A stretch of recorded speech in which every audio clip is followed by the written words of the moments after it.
The Senate overwhelmingly passed the $886 billion National Defense Authorization Act, which governs how money is spent for our national defense and how policies are implemented in our military. But there's one little problem.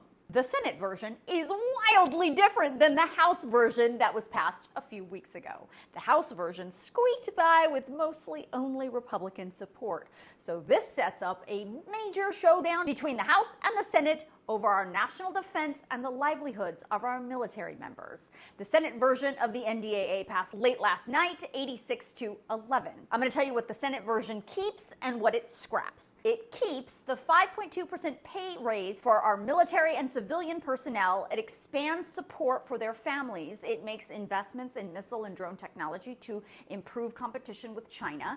It adds a provision that says no president can withdraw from NATO without the approval of 2/3 of the Senate or an act of Congress. But it scraps controversial amendments included in the House version that would block so-called woke policies in the military.